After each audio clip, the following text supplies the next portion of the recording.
Kenalin, ini dia Soybel Stork, burung nyentrik dari Afrika Tengah. Apakah burung ini the real Angry Bird di dunia nyata? Lihat aja nih mukanya, sekilas mirip Angry Bird kan? Meskipun mukanya galak gini, tapi sebenarnya burung ini santuy banget loh. Dia bisa diam kayak patung sampai berjam-jam. Patrick pernah berkata, mungkin burung ini punya prinsip kayak Patrick ya, tapi jangan salah, dia diam bukan karena gabut kayak Patrick, melainkan itu adalah strategi dia untuk berburu. Layaknya penembak jitu sniper, diam, nunggu target terlihat, langsung sikat. Target burung ini adalah hewan-hewan rawa, kayak ikan, ular, dan anak buaya. Yap, si Soybel ini sanggup makan anak buaya karena emang punya paruh super kuat. Paruh yang mirip sepatu kayu Belanda ini juga bisa bikin suara kayak gini. Sekilas mirip suara AK-47 di game Bocil FF.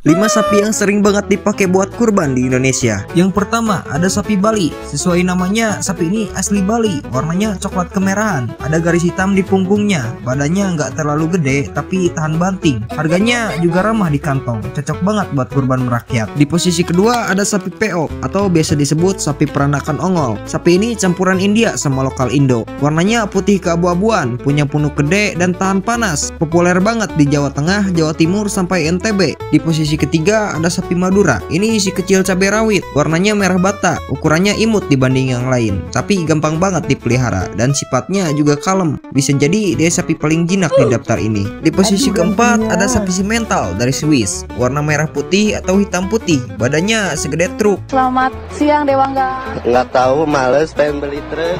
Dagingnya jangan ditanya, mungkin kalau dibikin rendang bisa buat satu kampung kenyang seminggu. Dan yang terakhir ada si sapi Limousin dari Perancis. Warnanya coklat kekuningan, ototnya kekar kayak binaragawan, muka sangar tapi isinya daging semua. Dilihat dari perawakannya yang berotot, mungkin sapi ini sering banget olahraga di gym. Nah, jadi kalian pilih sapi yang mana? Coba tulis di kolom komentar. Kalian harus ucapin makasih ke hewan kecil satu ini, kumbang kotoran alias dung beetle. Sesuai namanya, dia emang hidup dari kotoran, tapi bukan sembarang pup. Favoritnya adalah kotoran hewan-hewan besar kayak sapi, kuda, bahkan gajah. Semakin banyak, semakin bahagia. Begitu ada hewan kebelet, si kumbang ini langsung siaga. Dia bakal buru-buru ngumpulin kotoran itu, dibentuk jadi bola yang bisa ratusan kali lebih berat dari badannya. Lalu digelindingin kayak main bola, tapi versi jijik. Hebatnya dia ngelakuin itu sambil jalan mundur, dorong bola pup pakai kaki belakang. Nah, pertanyaannya kalau dia jalan mundur, gimana cara dia lihat jalan? Masa iya punya mata dibokong? Tenang, gak segitunya. Kumbang ini punya skill navigasi tingkat dewa. Siang hari dia ngandelin cahaya matahari buat nentuin arah. Kalau nyasar, dia bakal naik ke bola kotorannya sendiri buat ngintip cahaya dan jalur tercepat. Ya, naik ke pupnya sendiri. Totalitas bro. Jadi selain kuat, dia juga pinter. Bisa dorong bola super berat sambil navigasi pakai cahaya alam. Dan tanpa dia, tanah bisa penuh kotoran. Bisa dibilang kumbang kotoran ini adalah tukang bersih-bersih alam. Pahlawan sanitasi yang underrated.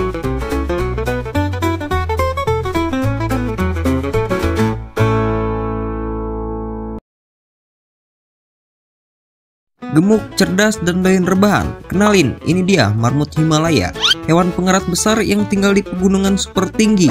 Marmut Himalaya hidup di dataran tinggi. Biasanya mereka tinggal di ketinggian 3000 sampai 5000 meter di atas permukaan laut. Dan mereka tahan banget sama cuaca ekstrim. Pas musim dingin tiba, marmut ini bakal masuk ke sarangnya dan tidur panjang alias hibernasi selama 8 bulan.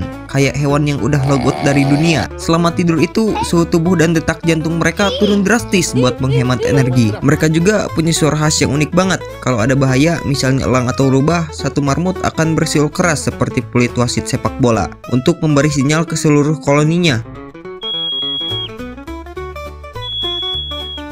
Begitu mendengar suara itu, semua marmut langsung kabur masuk ke sarangnya. Cara komunikasi ini jadi sistem pertahanan yang sangat ampuh bagi mereka.